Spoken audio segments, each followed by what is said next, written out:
今回は無限堂さんにて購入した Go ペットを改造して子供用三輪カートを作っていきます。エンジン付きのキックボードなんですけど、現状はレストアベースということで、エンジンもかかりませんし、ブレーキはあるんですが、ちゃんと動作していません。特徴としてはエンジンが付いていることなんですけど、エンジンのスピンドルに直接タイヤを当てて転がすというダイレクトドライブ方式なんですね。プライマリーポンプがバキバキです。あとホース類もここに届いてるはずなんですけど、届かないというか、もう硬い、めっちゃ硬いシリンダー結構綺麗かも。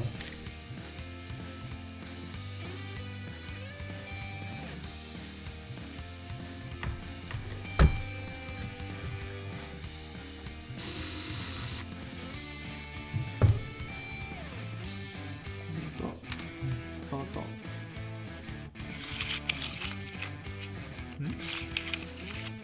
なんか動きがぎこちないですね。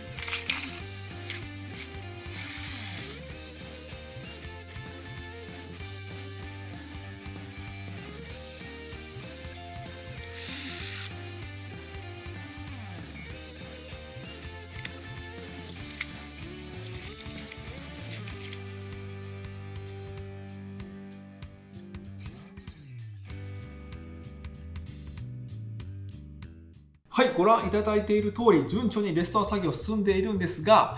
部品の中でどうしても入手できないパーツがありました。それがこちら、エアクリーナーボックスの蓋です。エアクリーナーボックスのボックス側はあったんですが、蓋が、もう無限堂さんに置いてある時から欠品していて、どうにか用意しないといけないと思ってね、ネットとかでも探してたんですが見つかりませんでした。ホームセンターにもね、一応似た形状のがあったんで取り付くかなと思って買ってみたんですが、残念ながら形がありませんでした。なので、自分で作るかなんとかしないといけないわけなんですが、これからね、寸法を取ってやるのも大変じゃないですか。なので今回は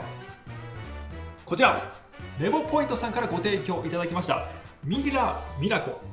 3D スキャナー、こちらを使ってボックス側のスキャンをしてぴったり合う蓋を作っていこうかなと思います。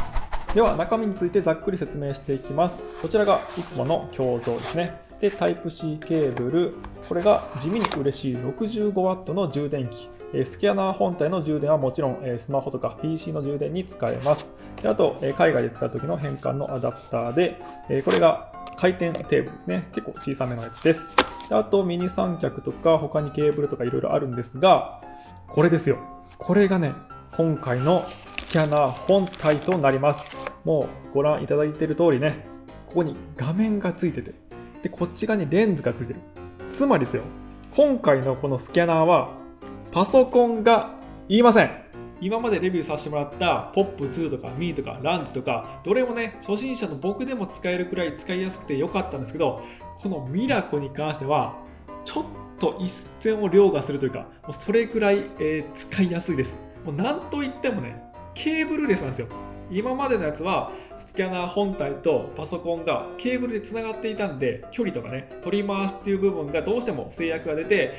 ちょっとこっちにパソコンを動かしながら撮ったりとかいろいろあったんですけど、もうケーブルないので、もう自由に動き回ってスキャンすることができる。もうパソコンなんか起動する必要すらない。でしかもここね、モニターシフトするんですよ。これも嬉しい。やっぱね、スキャンしてるとこう低い姿勢のこういうやつとかあるんですよ。でパソコンの画面をこう見ながらこうやってやらないといけない時とかあるんですけど、もうそんなのいらないです。普通にこうやってやればいい。これは嬉しい。はい、ではこのミラコを使ってエアクリーナーボックスに白いラバーペイントを施したものをスキャンしていきます。ミラコ自体はタッチパネルになってまして、ここで各種設定ができるのはもちろんなんですが、画面録画にも対応しておりまして、これをポチってしてスキャンすると、スキャンデータと一緒に画面録画したものがこの内部ストレージに保存されるそうです。ではやってみます。めちゃくちゃ順調にスキャンできています。形状がね、そこまで複雑じゃない、特徴のない形状してるんで、トラッキングが外れたりするかなと思ったんですが、特にそんなこともなく順調に撮れてますね。で、ちょっと角度を変えたりしながら全体を、必要なところだけですけどね、撮っていきます。こんな感じでスキャンができました。この時点でもうちょっとここ足りないなと思ったら、スキャンを続行してもらうと、トラッキングで再度形状を合わせてくれて、続きからスキャンをすることができます。あとさらにすごいのが、このミラコ本体自体で点群データの合成とかをすることができます。パソコンとかでやった方が精度はいいらしいんですが、一応ここの中でも完結できるみたいです。取得したデータは専用ソフトを使用して USB や Wi-Fi 経由で PC 内に転送することができます。またその専用ソフトがかなり優秀で、ワンクリック編集機能を使えば難しいパラメータをいじらなくても点群データの融合、メッシュ化までワンクリックで行うことができました。あとは不要なデータを削除すれば使えるデータになるので、Fusion 360などの CAD ソフトにインポートして、スキャンデータに合うように線を描いて蓋を作ります。スキャン精度がかなり高いとのことで、今回は必要最低限のクリアランスのみで設計してみました。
本来はですね、このエンジンにスピンドルがついてて、タイヤに直接そのスピンドルが接触して駆動を伝えていたんですが、今回後輪がミリになるということで、スプロケットを用いて駆動を伝えます。それに伴って回転方向、エンジンの回転方向を逆にしないといけないんですけど、エンジンの回転方向っていうのは決まってるんで、こっち側についていたエンジンを反対側につけることによって回転方向を逆にして、ちゃんと前にね進むようにしようかなと思います。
今回使用したレボポイントさんの新しい 3D スキャナーミラコは現在クラウドファンディング実施中です。気になった方はぜひ概要欄の URL からチェックしてみてください。マジでおすすめです。